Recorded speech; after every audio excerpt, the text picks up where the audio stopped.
Hi, everyone. It's Adrienne Pessel. Today's topic is when a seller is also a buyer. I want to talk to you about the options that your seller has. Your seller has choices. There's the home sale contingency with a kickout clause. There's a home of choice contingency. There's a seller's rent back. And there's also delayed settlement. All of these are options for your seller. Some may play out to be better depending on the situation and what your seller is actually looking for in their final home choice. So let's talk about option one, which is probably the most common one you'll hear.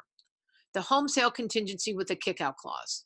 This is when you have a seller who also becomes a buyer. We'll say this guy in the yellow here and his greenhouse.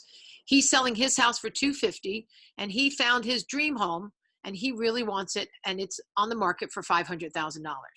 Traditionally, what they would do is that your seller would go ahead and put an offer in on the $500,000 house and tell that seller that they would like a 30 days to sell their current home.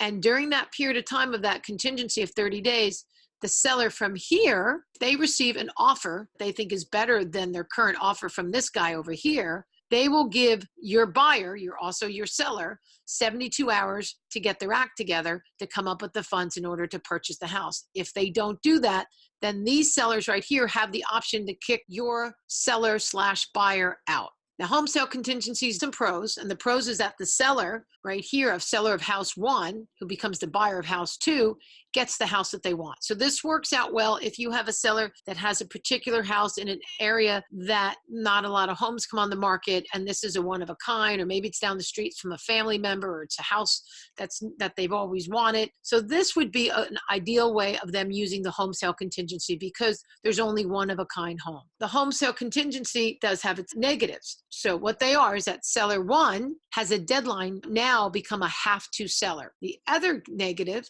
to be aware of is that seller two, they're not going to take their house off the market for a low offer. Your seller one is probably going to offer a little bit closer to the full price, if not full price. And now your seller also, once they get in under contract, they're going to have some fears of running out of time because now they probably have already done a home inspection. They already have some money invested into this house. So if we look at the scenario, your seller slash buyer has a house that's $250,000. Fair market value says probably he could get an offer for between 245 and 248. The house that he wants is listed at 500, but probably fair market value might be 490 or 495. But like I said before, this seller isn't going to take their house off the market for somebody who has to sell for a maybe buyer unless they're going to get full price or real close to it. So they're going to lose this negotiating power right here. And also remember, since you're under the time frame of like 30 days, like I said before, becoming a have to seller normally may not take a 242 offer because the fair market value is like 245 to 248, but they may rationalize in their head, say, well, I'm going to get the house that I want, so I'll take a little less. So if you look at this scenario right here, and I know this is made up, you can get the point that I'm trying to make is that they might lose $10,000 on the purchase of their new home, of losing negotiating power, and they're going to lose maybe $3,000 on selling their own house. So you have a $13,000 potential loss in this scenario. That may not be a good idea to work it that way, especially when your seller has options. So option two would be a seller home of choice contingency. The different jurisdictions have different names for it, but the gist is that when a buyer comes in to want to buy their house, they make a contingency with the purchaser buying their $250,000 house that says, I have the right to find my home of choice first. And if I don't find my home of choice, then I can void our contract. The seller home of choice contingency doesn't always work out. It is an option, but you need to be aware of the pros and cons and when it can be used. Because you must remember that the purchaser buying your seller's home, they're expecting once the contract is negotiated that they get to buy their house. They're not going to always be willing to accept the home of choice contingency unless the seller has something to offer the purchaser. Could be maybe it is a seller's market and their offer gets selected over all the other ones because they're willing to let the seller find their home of choice. Two, the house is really desirable in an area that your seller can have the ability of being able to call the shots. Another way to do it is basically have a compromise. Let the buyers know, we will reimburse you for all your inspections up to a certain amount of money. You can have that written in there. If we choose to enact the home of choice clause and we don't end up finding a house that we like. But this is something that's worked on through the whole process. So what you would do if you have a seller who wants to do this, as soon as they put their house on the market, you will start taking them out and looking at houses, and they will have a first, second, and third pick. So once they do get an offer in, it's just a matter of finalizing the details. But then they get to go into that offer in purchasing their new home, not having to sell their current home, which gives them more negotiating power. Option 3 is for the seller to rent back from the purchasers.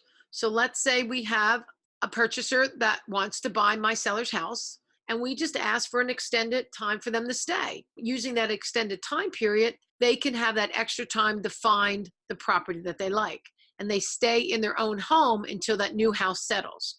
The pros is that this allows the seller more time to move out and arrange the settlement of their new home. It also allows the seller additional time to find their next home without having a home sale contingency.